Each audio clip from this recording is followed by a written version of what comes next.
ਤੇ ਵਧੇਰੇ ਜਾਣਕਾਰੀ ਦੇ ਲਈ ਮੋਹਾਲੀ ਤੋਂ ਮਨੋਜ ਜੋਸ਼ੀ ਤੇ ਸ਼ਿਮਲਾ ਤੋਂ ਵੀ ਸਾਡੇ ਪੱਤਰਕਾਰ ਜੁੜ ਚੁੱਕੇ ਨੇ। ਜੀ ਮਨੋਜ, ਪਹਿਲਾਂ ਤੁਹਾਡੇ ਤੋਂ ਜਾਨਣਾ ਚਾਹਾਂਗੇ ਕਿ ਇਸ ਠੰਡ ਦੇ ਵਿੱਚ ਮੋਹਾਲੀ ਦੇ ਵਿੱਚ ਕੀ ਹਾਲ? मोहाली जी पूरी ठंड है, इस टाइम धुंध छाई हुई है तो तकरीबन जो टैंपरेचर है वो 8 डिग्री के आस पास दसिया जा रहा है कि मौसम पर साफ रहेगा। हो सकता कि आने वाले टाइम जो जी धुप्प निकले आए 10-11 बजे तक, पर इस टाइम पूरी धुंध छाई हुई है। और मतलब कि जी धुंध हैगी वह रोड के उपर और जो पेंडू एरिया ये हालत है कि 5 मीटर तक का जो एरिया है वह भी विजिबिलिटी नहीं हैगी है और हर पासे धुंध ठंड का पूरा प्रकोप है जी। और जो शिमला जो पहाड़ों के बारिश होंगी है उसके कारण मतलब कि ये मैदानी एरिया इत्थे पूरी ठंड होंगी है। तो रात का टैंपरेचर जोड़ा सीगा वो भी काफ़ी घट सीगा ते जो दिन का टैंपरेचर है वो भी मतलब कि देखा शाम तक होंदे होंदे तो जो 8 डिग्री है हुण शाम तक दोपहर तक होंदे होंदे 16-17 डिग्री तक जाएगा। तो जो दिन हैगा वो ठंडा रहेगा पूरा और रात जी हैगी आ उत्थे हो जा ठंड मतलब कि बदन दी फिर मुड़ के ओपन टैंपरेचर 3-4 के उपर पहुँच जाता है। तो जो इस टाइम भी हैगी आ तुसीं देख सकते हो, तुहानूं साडे कैमरामैन भरत दिखाणगे, दूर तक धुंध ही धुंध की चादर बिछी हुई दिखाई दे रही है कि किते भी चाहे कोई रोड है चाहे सड़क है चाहे ये खेत है। मतलब कि जो मौसम है ये आने वाले दिनों में भी ठंडा ही रहने का अनुमान है। पूरा हफ्ता जो है वो इस तरह का रहेगा, हाल तक कोई बड़ी धुंध को राहत नहीं मिलनी है क्योंकि जे पहाड़ी एरिए में बर्फबारी होंगी है या बूंदाबांदी होंगी उसका असर सीधा इत्थे चंडीगढ़ के ट्राई सिटी के एरिए से पैंदा है और धुंध होंगी है। पर जो धुंध हैगी अज छुट्टी का दिन भी है और नवा साल 31 दिसंबर की आखिरी मतलब कि इस साल की आखिरी रात भी हैगी है तो दिन भी पूरा इस विच ही रहेगा। ठंड के मौसम जी लोगों को रात में भी जो जश्न है इस विच करने पैणगे और टैंपरेचर जो है वो डाउन ही रहना है। तो हो सकता मतलब कि कल भी सवेरे भी जो नवे साल का भी आगाज है वो धुंध नाल ही होएगा। जी संदीप, शिमला की जेकर गल की जाए तो सैलानियों की उत्थे रौनक देखने को मिल रही है तो कितना का आनंद इस ठंड का सैलानी मान रहे हैं? हिमानी देखिए, आज 2022 का आखिरी दिन है, 31 दिसंबर है। इसके सेलिब्रेशन करने के लिए बड़ी तादाद में सैलानी यहाँ पर पहुँचते हैं। मैं कैमरा पर्सन अशोक सोनी से कहूँगा कि साथ साथ यहाँ की खूबसूरत तस्वीर ज़रूर दिखाए। यहाँ पर इस वक्त सुबह 8 बजे की ये ताज़ा तस्वीर है और जाहिर तौर पर आज जो है वो मौसम साफ़ है और मौसम विज्ञान केंद्र शिमला के मुताबिक जो है अब यही सूरत हाल अगले 1 हफ्ते तक रहने वाला है। और जाहिर तौर पर पिछले 24 घंटों में ज़बरदस्त तरीके से बर्फ़बारी का दौर जारी रहा है। शिमला के ऊंचाई वाले इलाकों की बात करें वहाँ पर, इसके अलावा अगर बात करें तो मनाली के तमाम ऊंचाई वाले इलाकों में, सोलंग वैली हो, धुंधी हो, रोहतांग दर्रा हो, अटल टनल के आसपास में ज़बरदस्त तरीके से वहाँ पर पिछले 24 घंटे में बर्फ़बारी जारी रही है। उसके अलावा अगर मैं बात करूं तो डलहौजी के ऊपरी इलाकों में वहां पर भी जबरदस्त तरीके से बर्फबारी हुई है। धर्मशाला के ऊंचाई वाले इलाकों में बारिश हुई है। चंबा के तमाम भरमौर और पांगी वाले इलाकों में जबरदस्त तरीके से बर्फबारी हुई है। तो जाहिर तौर पर यही बर्फबारी की चाह लिए सैलानी जो है वो हिमाचल प्रदेश का रुख करता है। और आज का दिन इसलिए खास है क्योंकि नए साल के आगाज से पहले के जश्न के लिए बड़ी तादाद में सैलानी जो हैं इस बार हिमाचल प्रदेश के तमाम पर्यटक स्थल पहुंचे हैं। इस वक्त ये ऐतिहासिक रिज मैदान की तस्वीर है, सुबह का समय है, यहाँ पर इसकी क्लीनिंग वर्क चल रहा है और लेकिन जैसे ही धूप खिलेगी उसके बाद सैलानियों का आना, लोगों का आना जो है वो यहाँ पर जारी रहता है। ये वो स्थान है जहाँ से शिमला के दोनों तरफ, चाहे चंडीगढ़ की ओर हो या दूसरी तरफ हो, इस वाइड व्यू को देखने के लिए बड़ी तादाद में सैलानी यहां पर पहुंचते हैं और देर रात तक आज जो है यहां पर भीड़ की तस्वीर जरूर देखने को मिलेगी। बड़ी तादाद में जो है वो सैलानी यहां पर पहुंचे। टेंपरेचर की अगर मैं बात कर रहा हूं तो इस वक्त जो है वो लगभग 3 से 4 डिग्री सेल्सियस के आसपास टेंपरेचर यहां पर बना हुआ। लेकिन दूसरे जहां पर जबरदस्त तरीके से बर्फबारी हुई, मनाली की अगर बात करूं, लाहौल स्पीति की बात करूं तो वहां पर टेंपरेचर जो है वो सब-0 डिग्री सेल्सियस के आसपास पहुंचा हुआ है। जिस तरीके से पिछले कल रात तक जब बर्फबारी का मौसम रहा है तो जाहिर तौर पर आज जो है वो टेंपरेचर 0 से जो है वो 5 डिग्री सेल्सियस के आसपास रहेगा। लेकिन कल से टेंपरेचर में जो है वो लगातार गिरावट दर्ज की जाएगी और लगभग 0 से नीचे सब-0 टेंपरेचर रहेगा। और जाहिर तौर पर हिमाचल प्रदेश में अभी बर्फबारी का दौर शुरू हुआ है क्योंकि ये बर्फबारी का सीजन जो है वो जनवरी फरवरी तक रहता है। और ऐसे में जिस तरीके से 2 दिनों तक मौसम खराब रहा, बर्फबारी रही, तो मैदानी इलाकों में चाहे चंडीगढ़ हो, हरियाणा हो, दिल्ली, तमाम ये शहरों में जो है वो धुंध से भी लोगों को राहत मिली थी। लेकिन अब जिस तरीके से अगले कुछ दिनों तक मौसम साफ रहेगा तो जाहिर तौर पर इसका असर मैदानी इलाकों में भी देखने को मिलेगा। और धुंध जिस तरीके से परेशान करती है मैदानी इलाकों में, दोबारा से जो है वो परेशान कर सकती है। लेकिन पहाड़ों पर बेहद खुशनुमा मौसम जो है वो हिमानी इस वक्त बना हुआ है। और जाहिर तौर पर इस वक्त दर्शक जो तस्वीर देख रहे हैं, ये पहली तस्वीर यहाँ पर हम राजधानी शिमला की खूबसूरत पहाड़ों की रानी इसे कहा जाता है, उसकी दिखा रहे हैं। जी जी मैं एक होर इत्थे सवाल तुहानूं करना चाहूंगी कि जेकर असीं गल करदे हां, पंजाब दी गल करदे हां, तां काम काज जो है बहुत प्रभावित हुंदा है वधेरी ठंड दे नाल। पर दूजे पासे शिमला दी गल जेकर कीती जावे तां मैनूं लगदा है कि शायद उत्थे काम काज च वधेरे मुनाफा हुंदा है, क्योंकि अजिहे समय दे विच सैलानी बहुत ज़्यादा अजिहियां जगहावां ते घुम्मण जांदे ने।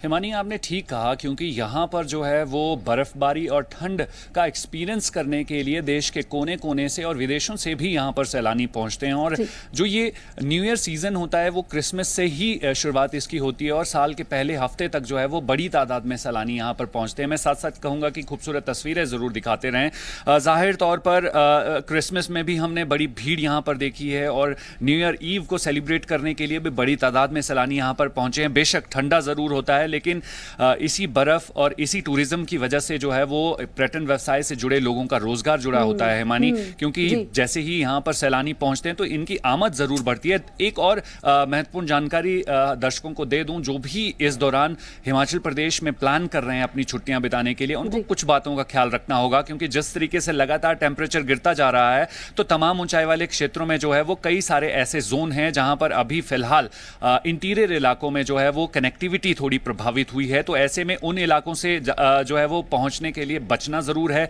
दूसरी तरफ ब्लैक आइसिंग की समस्या जो है आने वाले दिनों में लगातार बनी रहेगी। कई सारे ऐसे शेडी एरिया हैं जहां पर ब्लैक आइसिंग की वजह से जो है वो फिसलन बढ़ जाती है और कई बार एक्सीडेंट्स जो हैं वो उनका सामना सैलानियों को करना पड़ता है। तो कुछ बातों का ख्याल रखिए और कई सारे ऐसे रिमोट लोकेशंस हैं वहां पर जाने से बचना है। और जितने भी प्रशासन के द्वारा एडवाइजरी दी जाती है उन एडवाइजरी का अगर पालन करेंगे सैलानी तो सेफ तरीके से जो है वो यहाँ पर आसानी से घूम सकते हैं। खास तौर पर शिमला की बात करें या कुफरी के इलाकों की अगर बात करें, नारकंडा की अगर मैं बात करूं, मनाली के ऊंचाई वाले इलाके, सोलंग वैली के आसपास के इलाकों की अगर मैं बात करूं, तो तमाम वहां इलाकों पर जो है वो आज भारी पुलिस बल तैनात किया गया है ताकि ट्रैफिक को रेगुलेट किया जा सके। क्योंकि जैसे ही सैलानियों की आमद यहाँ पर बढ़ती है हिमानी, तो ट्रैफिक की सबसे बड़ी समस्या जो है वो देखने को मिलती है। हालांकि आज का दिन जो है वो इस साल का आखिरी दिन है और बड़ी तादाद में सैलानी यहाँ पर आज के दिन को सेलिब्रेट करने के लिए पहुंचे हैं और लगातार आज पूरा दिन पूरे हिमाचल प्रदेश से जहां जहां पर्यटक स्थल आते हैं, जहां पर पर्यटक पहुंचे हैं, वहां से खूबसूरत तस्वीरें जो है वो आज दिन भर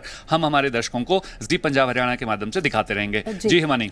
जी मनोज, जेकर ਅਸੀਂ ਗੱਲ ਕਰੀਏ ਸੜਕੀ ਹਾਦਸਿਆਂ ਦੀ ਤਾਂ ਸੜਕੀ ਹਾਦਸੇ ਵੀ ਅਜਿਹੇ ਮੌਸਮ ਦੇ ਵਿੱਚ ਵੱਧਦੇ ਨੇ, ਪਰ ਇੱਕ ਪਾਸੇ ਇਹਤਿਆਤ ਵੀ ਦੱਸੇ ਗਏ ਨੇ ਲੋਕਾਂ ਨੂੰ ਕਿ ਜ਼ਰੂਰੀ ਇਹਤਿਆਤ ਲੋਕ ਵਰਤਣ, ਤਾਂ ਕਿੰਨੇ ਕੁ ਲੋਕ ਉਸ ਤੇ ਕੰਮ ਕਰਦੇ ਹੋਏ ਨਜ਼ਰ ਆਉਂਦੇ ਨੇ? ਜੀ ਜੋ ਟ੍ਰੈਫਿਕ ਪੁਲਿਸ ਹੈ ਪੰਜਾਬ ਦਾ ਵਿੰਗ, ਉਹ ਪੂਰੇ ਲੋਕਾਂ ਨੂੰ ਅਲਰਟ ਕਰਦਾ ਹੈ, ਉਹਨਾਂ ਨੂੰ ਐਡਵਾਈਜ਼ਰੀ ਜਾਰੀ ਕਰਦਾ ਹੈ ਕਿ ਧੁੰਦ ਦਾ ਮੌਸਮ ਹੈ ਤੇ ਤੁਸੀਂ ਕਿਸ ਤਰ੍ਹਾਂ ਚੱਲਣਾ ਹੈ ਤੇ ਕਿਸ ਤਰ੍ਹਾਂ ਉਹਦੀ ਪ੍ਰੀਕਾਸ਼ਨ ਲੈਣੀ ਹੈ। ਜਿੱਦਾਂ ਕਿ ਤੁਸੀਂ ਯੈਲੋ ਲਾਈਟ ਲਗਾਉਣੀ ਹੈ, ਫੌਗ ਲਾਈਟ ਲਗਾਉਣੀ ਹੈਗੀ ਹੈ, ਗੱਡੀ ਤੇਜ਼ ਨਹੀਂ ਚਲਾਉਣੀ ਹੈਗੀ, ਗੱਡੀ ਹੌਲੀ ਚਲਾਉਣੀ ਹੈਗੀ ਹੈ। ਔਰ ਇਹਦੇ ਨਾਲ ਵੀ ਜਿਹੜੇ ਤੁਸੀਂ ਪਿੰਡਾਂ ਵਾਲੇ ਏਰੀਏ ਨੇ ਉਹਨਾਂ ਵਿੱਚ ਗੱਡੀ ਧਿਆਨ ਨਾਲ ਚਲਾਉਣੀ ਹੈ, ਸੜਕ ਦੇ ਕਿਨਾਰੇ ਬਿਲਕੁਲ ਨਹੀਂ ਚਲਾਉਣੀ, ਵਿੱਚ ਚਲਾਉਣੀ ਹੈ ਤਾਂ ਕਿ ਸਾਈਡ 'ਤੇ ਕੋਈ ਚੱਲਦਾ ਹੋਇਆ ਬੰਦਾ ਉਹਨੂੰ ਕੋਈ ਹੋ ਨਾ ਆਵੇ। ਤੇ ਹੋਰ ਜੋ ਵੀ ਪ੍ਰੀਕਾਸ਼ਨਸ ਹੈਗੇ ਨੇ ਉਹ ਸਾਰੇ ਇਹਨਾਂ ਨੂੰ ਦੱਸੇ ਜਾਂਦੇ ਨੇ। ਪਰ ਜਿਹੜੇ ਹਾਦਸੇ ਨੇ ਉਹ ਰੋਡ ਸੜੀਆਂ ਜਿਹੜੀਆਂ ਪੰਜਾਬ ਦੀਆਂ ਨੇ ਕਾਫੀ ਖੁੱਲੀਆਂ ਨੇ, ਕਈ ਵਾਰੀ ਗੱਡੀ ਤੇਜ਼ ਚੱਲਦੀ ਹੈ ਤੇ ਉਹਦੇ ਵਿੱਚ ਹਾਦਸਾ ਕਾਫੀ ਹੁੰਦੇ ਰਹਿੰਦੇ ਨੇ। ਤੇ ਇਸ ਦੇ ਨਾਲ ਹੀ ਜੋ ਤੁਸੀਂ ਗੱਲ ਕਰ ਰਹੇ ਸੀਗੇ ਵੀ ਸ਼ਿਮਲਾ ਦੇ ਵਿੱਚ ਵੀ ਜਿਹੜੇ ਪਹਾੜੋਂ ਕੀ ਰਾਣੀ ਸ਼ਿਮਲਾ, ਮਤਲਬ ਕਿ ਜਦੋਂ ਬਰਫ਼ ਪੈਂਦੀ ਹੈ ਤਾਂ ਜੋ ਦਿੱਲੀ ਦੇ ਪੰਜਾਬ ਦੇ ਚੰਡੀਗੜ੍ਹ ਦੇ ਪੰਜਾਬ ਦੇ ਲੋਕ ਸ਼ਿਮਲੇ ਵੱਲ ਨੂੰ ਜਾਂਦੇ ਆ ਤਾਂ ਇੱਕ ਆંકੜਾ ਆਇਆ ਸੀ ਸਾਹਮਣੇ ਕਿ ਜੋ ਪਰਮਾਣੂ ਵਾਲਾ ਬੈਰੀਅਰ ਹੈਗਾ ਆ ਉੱਥੋਂ ਤਕਰੀਬਨ 16-17 ਹਜ਼ਾਰ ਜਿਹੜੇ ਵਾਹਨ ਨੇ ਉਹ ਸ਼ਿਮਲੇ ਵੱਲ ਨੂੰ ਜਾ ਚੁੱਕੇ ਨੇ, ਮਤਲਬ ਕਿ ਹਿਮਾਚਲ ਵੱਲ ਨੂੰ ਜਾ ਚੁੱਕੇ ਨੇ। ਇਸ ਤਰ੍ਹਾਂ ਜਿਹੜੀ ਮਨਾਲੀ ਆ ਉੱਥੇ 4000 ਵਾਹਨ ਪਹੁੰਚ ਚੁੱਕੇ ਨੇ ਜੀ। ਮਤਲਬ ਕਿ ਜਿਹੜੇ ਲੋਕ ਨੇ ਬਾਹਰਲੇ ਪਰਯਟਕ ਨੇ ਉਹ ਇਸ ਸਾਲ ਜਿਹੜੀ ਬਰਫ਼ਬਾਰੀ ਹੋਈ ਹੈ ਜਾਂ ਠੰਡਾ ਮੌਸਮ ਹੋਇਆ ਉੱਥੇ ਸ਼ਿਮਲੇ ਦਾ ਜਾਂ ਮਨਾਲੀ ਦਾ, ਹਿਮਾਚਲ ਜੋ ਮਤਲਬ ਕਿ ਬਰਫ਼ਬਾਰੀ ਹੋਈ ਹੈ ਉਹਦਾ ਲੁਤਫ ਲੈਣ ਲਈ ਲੋਕੀ ਔਰ ਆਪਣੀ 31 ਦਸੰਬਰ ਦੀ ਰਾਤ ਹੈਗੀ ਔਰ ਨਵੇਂ ਸਾਲ ਦਾ ਆਗਾਜ਼ ਉੱਥੇ ਕਰਨ ਵਾਸਤੇ ਪਹੁੰਚ ਚੁੱਕੇ ਨੇ। ਤੇ ਮਤਲਬ ਕਿ ਆਉਣ ਵਾਲੇ ਟਾਈਮ ਜਿਹੜਾ ਹੈਗਾ ਉਹ 'ਚ ਮਤਲਬ ਇਹ ਜਿਹੜੀ ਟ੍ਰੈਫਿਕ ਦੀ ਸਮੱਸਿਆ ਜਿਹੜੀ ਤੁਸੀਂ ਦੱਸਦੇ ਹੋ ਕਿ ਸੜਕਾਂ ਦੇ ਉੱਪਰ ਹਿਮਾਚਲ ਨੂੰ ਜਾਣ ਵਾਲੀ ਰੋਡਸ ਨੇ ਜਿਵੇਂ ਦੱਸਿਆ ਉਹਨਾਂ ਨੇ, तो उत्थे भी ट्रैफिक जो समस्या हैगी है, चाहे सोलन का एरिया चाहे अपना मनाली वाला एरिया हैगा, इस पासे भी ट्रैफिक की समस्या बन जाती है। पर जो लोग ने वो हजे भी पहाड़ा वाल रुख कर रहे हैं क्योंकि बर्फबारी हो रही है। जिस तरह तुसीं दस्सिया कि मौसम ठंडा हो गया और वो अपनी सैलीब्रेशन शिमला या मतलब कि उपर जाके होर हिमाचल के पहाड़ी एरिया में करना चाहते, क्योंकि साढ़े कोल दिल्ली तक के एरिया के लोगों को यही एक मतलब कि अच्छा टूरिस्ट प्लेस है जिथे वो अपना नवां साल मनाणगे ते उस वास्ते लोग पहुँच भी चुके हैं जी। जी मनोज, जेकर गल सेहत की की जाती है तो ठंड के मौसम के विच सेहत भी लोग बहुत प्रभावित होंगे ने, बहुत ज़्यादा लोग बीमार भी होंगे ने, तो अजिहे दे विच लोकां नूं की एहतियात वरतन की लोड़ है? ਜੀ ਜੋ ਹੈਲਥ ਡਿਪਾਰਟਮੈਂਟ ਆ ਉਹਨਾਂ ਨੇ ਵੀ ਕੁਝ ਐਡਵਾਈਜ਼ਰੀਆਂ ਜਾਰੀ ਕੀਤੀਆਂ ਨੇ, ਜਿੱਦਾਂ ਕਿ ਆਪਾਂ ਕਹਿੰਦੇ ਵੀ ਇੱਕ ਤਾਂ ਕਰੋਨਾ ਵਾਲੀ ਗੱਲ ਸੀਗੀ, ਉਸ ਨੂੰ ਲੈ ਕੇ ਵੀ ਪ੍ਰੀਕਾਸ਼ਨ ਆਏ ਸੀਗੇ ਕਿ ਤੁਸੀਂ ਮਾਸਕ ਪਾਉਣਾ ਸ਼ੁਰੂ ਕਰ ਦਿਓ। ਉਸ ਦੇ ਨਾਲ ਜੋ ਸਭ ਤੋਂ ਵੱਡੀ ਗੱਲ ਹੁੰਦੀ ਹੈ ਉਹ ਜੋ ਐਸਥਮੈਟਿਕ ਪੇਸ਼ੈਂਟ ਆ ਉਹਨੂੰ ਅਸਥਮੇ ਦੀ ਪ੍ਰੋਬਲਮ ਆਉਂਦੀ ਹੈ, ਜੋ ਐਲਰਜੀ ਹੁੰਦੀ ਹੈ, ਕਿਉਂਕਿ ਠੰਡ ਵੱਧਦੀ ਹੈ ਐਲਰਜੀ ਵੱਧਦੀ ਹੈ। ਐਲਰਜੀ ਨਾਲ ਜੋ ਵੀ ਪ੍ਰੋਬਲਮ ਹੈ, ਜੋ ਆਪਣੇ ਸਾਈਨਸਾਈਟਿਸ ਹੋ ਜਾਂਦਾ ਹੈ, ਆਪਣੇ ਉਹਨਾਂ ਨੂੰ ਕੀ ਕਹਿੰਦੇ ਆ ਐਸਥਮਾ ਦੀ ਪ੍ਰੋਬਲਮ ਆਉਂਦੀ ਹੈ, ਜਾਂ ਕਿਸੇ ਨੂੰ ਕੋਈ ਜਿੱਦਾਂ ਆਪਾਂ ਕਹਿੰਦੇ ਕੋਈ ਇਸ ਠੰਡ ਵਿੱਚ ਚਪੇਟ 'ਚ ਆਉਣ ਨਾਲ ਉਹਨੂੰ ਬੁਖਾਰ ਵੀ ਆ ਜਾਂਦਾ, ਤੇ ਉਹ ਜੋ ਦੱਸਿਆ ਜਾਂਦਾ ਕਿ ਤੁਸੀਂ ਆਪਣੇ ਗਰਮ ਕੱਪੜੇ ਪਾਓ ਤੇ ਹੱਥ ਪੈਰ ਢੱਕ ਕੇ ਰੱਖੋ। ਔਰ ਜੋ ਡਾਕਟਰਸ ਬਾਰ-ਬਾਰ ਗੱਲ ਕਹਿੰਦੇ ਨੇ ਜੋ ਐਸਥਮੈਟਿਕ ਪੇਸ਼ੈਂਟ ਹੈਗੇ ਉਹ ਆਪਣੀ ਮੈਡੀਸਨ ਦਾ ਪੂਰਾ ਇਸਤੇਮਾਲ ਕਰਨਾ, ਔਰ ਜੋ ਉਹਨਾਂ ਦੇ ਜੋ ਇਨਹੇਲਰਸ ਆ ਉਹ ਆਪਣੇ ਨਾਲ ਰੱਖਣ, ਜਿੱਥੇ ਜੇ ਬਾਹਰ ਵੀ ਜਾਣਾ ਹੈਗਾ ਉਹਨਾਂ ਨੇ, ਕਿਉਂਕਿ ਜੇ ਅਗਰ ਪ੍ਰੋਬਲਮ ਆਉਂਦੀ ਹੈ ਕੋਈ ਵੀ, ਕਿਉਂਕਿ ਐਲਰਜੀ ਜੋ ਠੰਡ ਜ਼ਿਆਦਾ ਵੱਧਦੀ ਤਾਂ ਉਹੀ ਆਪਣੇ ਆਪ ਐਲਰਜੀ ਕਰ ਦਿੰਦੀ ਹੈ। तो ਜਿਹੜੀ ਐਲਰਜੀ ਹੈ ਨੱਕ ਤੋਂ ਜਾਂ ਗਲੇ ਤੋਂ ਜਾਂਦੀ ਹੈ ਉਸ ਨੂੰ ਰੋਕਣ ਵਾਸਤੇ ਹੀ ਕੀਤਾ ਜਾਂਦਾ। ਕਿ ਦੂਸਰੀ ਗੱਲ ਇਹ ਹੈਗੀ ਹੈ ਜੋ ਖਾਣ ਪੀਣਾ ਉਹਦਾ ਖਾਸ ਧਿਆਨ ਰੱਖਦੇ ਵੀ ਜ਼ਿਆਦਾ ਠੰਡੀਆਂ ਚੀਜ਼ਾਂ ਨਾ ਖਾਈ ਜਾਣ, ਤੇ ਮੌਤ ਜੋ ਪੇਸ਼ੈਂਟ ਹੈਗੇ ਨੇ ਜਿੱਕਣਾ ਐਲਰਜੀ ਦੇ ਹੈਗੇ ਨੇ ਉਹਨਾਂ ਨੂੰ ਮਾਸਕ ਪਾਉਣ ਵਾਸਤੇ ਜਾਂ ਬਾਕੀ ਆਪਣੇ ਕੱਪੜੇ ਗਰਮ ਕੱਪੜੇ ਪਾਉਣ ਦੀ ਵੀ ਸਲਾਹ ਡਾਕਟਰਸ ਦਿੰਦੇ ਨੇ। ਪਰ ਫਿਰ ਵੀ ਜੋ ਮੌਸਮ ਹੈਗਾ ਇੱਕਦਮ ਕਿਤੇ ਜਾ ਕੇ ਜਿੱਕਣਾ ਕਹਿੰਦੇ ਆ ਵੀ ਜੋ ਬਾਰ-ਬਾਰ ਬਦਲਦਾ ਹੈਗਾ, ਜਾਂ ਗੱਡੀ 'ਚ ਬੈਠੇ ਆਪਾਂ ਗੱਡੀ 'ਚ ਆਪਣੇ ਬਲੋਰ ਲਾਇਆ ਤੇ ਬਾਹਰ ਨਿਕਲਿਆ, ਉਸ ਨਾਲ ਵੀ ਮਰੀਜ਼ਾਂ ਨੂੰ ਜਿਹੜੇ ਲੋਕ ਨੇ ਐਸਥਮੈਟਿਕ ਹੈ ਉਹਨਾਂ ਨੂੰ ਪ੍ਰੋਬਲਮ ਆ ਸਕਦੀ ਹੈ। ਜਿਹੜੇ ਡਾਕਟਰ ਹੈਗੇ ਉਹਨਾਂ ਨੂੰ ਸਾਰੀ ਐਡਵਾਈਜ਼ਰੀ ਪਹਿਲਾਂ ਹੀ ਦੱਸਦੇ ਆ, ਸਭ ਨੂੰ ਪਤਾ ਹੁੰਦਾ ਕਿ ਅਸੀਂ ਜੋ ਸਰਦੀ ਦੇ ਵਿੱਚ ਮੌਸਮ ਜਿਹਨਾਂ ਨੂੰ ਪ੍ਰੋਬਲਮ ਆਉਂਦੀ ਆ ਉਹ ਉਸ ਤਰ੍ਹਾਂ ਦਾ एहतियात बरतते हैं। जी संदीप, जेकर शिमला की गल करिए तो शिमला दे विच वैसे भी जो है मौसम वधिया रहिंदा है, गर्मी नहीं रहिंदी जिन्नी कि साडे पंजाब दे विच गर्मी वेखी जाती है। तो उत्थे लोकां नूं ठंड दा किन्ना क प्रभाव महसूस हुंदा है, क्योंकि ठंड वैसे भी उधर रहिंदी है, तो जदों सर्दियां आउंदियां ने तापमान दे विच गिरावट आउंदी है तो लोग किन्ने किस दे नाल प्रभावित हुंदे ने?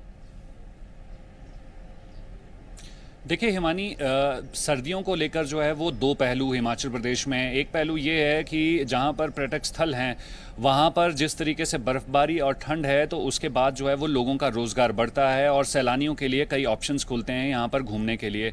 दूसरे लिहाज से अगर बात करें तो तमाम इंटीरियर, क्योंकि हिमाचल प्रदेश में अधिकतर जनता जो है वो ग्रामीण इलाकों में बसती है, और ग्रामीण इलाकों की अगर मैं बात करूँ तो वहाँ पर जिस तरीके से बर्फ़बारी के बाद जो है वो लगातार टेम्परेचर में गिरावट दर्ज होती है, तो सबसे ज़्यादा परेशानी जो है वो उनके रोज़मर्रा के कामों में आती है। पानी की सप्लाई की अगर मैं बात करूं तो सब ज़ीरो टेम्परेचर में लगातार जो है ये पानी की सप्लाई जो है वो प्रभावित होती है। इसके अलावा इलेक्ट्रिसिटी सप्लाई प्रभावी होती है। और अगर कनेक्टिविटी की मैं बात करूं तो कनेक्टिविटी सबसे बड़ा इम्पॉर्टेंट रोल रखती है किसी भी इंसान के लिए, तो ये भी प्रभावित होती है। और कई बार कई सारे ऐसे क्षेत्र हैं जहां पर कई महीनों तक कनेक्टिविटी जो है टूट जाती है। हालांकि इस बार जो है वो अभी कम बर्फबारी हुई है अगर सीधे तौर पर कहूँ तो। हालांकि पिछले 24 से 48 घंटों में कई सारी जगहों पर जो है वो आधा फीट से 1.5 फीट तक बर्फबारी हो चुकी है। लेकिन अभी बर्फबारी का सीजन जो है वो बचा हुआ है हिमानी, क्योंकि जनवरी, फरवरी, मार्च महीने तक यहाँ के तमाम ऊंचाई वाले इलाकों में जो है वो बर्फबारी होती है। 8000 फीट से ज़्यादा की ऊंचाई पे जितने भी इलाके हिमाचल प्रदेश में आते हैं वहाँ पर पिछले 24 घंटे में बर्फबारी जो है वो हुई है। और हालांकि आज मौसम साफ हो चुका है, एक हफ्ते तक इसी तरीके से मौसम साफ रहने वाला है। लेकिन जनवरी, फरवरी, मार्च में किस तरीके से बर्फबारी का दौर रहता है, क्योंकि ये बर्फबारी जो है कहीं पर मौज मस्ती की लेकर आती है, तो कई सारे ऐसे इलाके हैं जहाँ पर लोगों के लिए आफत बन जाती है। हालांकि दूसरे लिहाज से अगर बात करें तो बागवानी के लिहाज से बर्फबारी बहुत इंपॉर्टेंट है, क्योंकि अगर सेब से जुड़े जो बागवान हैं उनके लिए अगर एप्पल की अच्छी क्रॉप होनी चाहिए तो उसके लिए 1500 से ज़्यादा घंटे कोल्ड पीरियड के चाहिए होते हैं। और जाहिर तौर पर इसीलिए ये विंटर सेशन में जो है वो से ज़्यादा इंतजार करते हैं। एग्रीकल्चर के लिहाज से भी बहुत इंपॉर्टेंट है। और दूसरी तरफ हिमाचल प्रदेश में कई ऐसे माउंटेन्स हैं जहां पर बड़े बड़े ग्लेशियर्स हैं, जिसकी वजह से बड़ी नदियां जो हैं वो निकलती हैं। और अगर अभी जनवरी महीने में, दिसंबर जनवरी महीने में अच्छी बर्फबारी होती है तो उसके बाद जो है वो जाहिर तौर पर ये कहा जा सकता है कि पहाड़ों को भी लाइफलाइन मिलती है, नदियों को भी लाइफलाइन मिलती है, पर्यटन को भी लाइफलाइन मिलती है, और इसके अलावा दूसरे सेक्टर को भी लाइफलाइन मिलती है। जी हिमानी जी, साडे नाल जुड़न दे लई ते इस जानकारी दे लई बहुत बहुत धन्नवाद। दस दईए कि ठंड दा कहर जारी है ते ठंड दे जो मौसम बनया होया उस बारे तुहानूं जानकारी दित्ती। अगली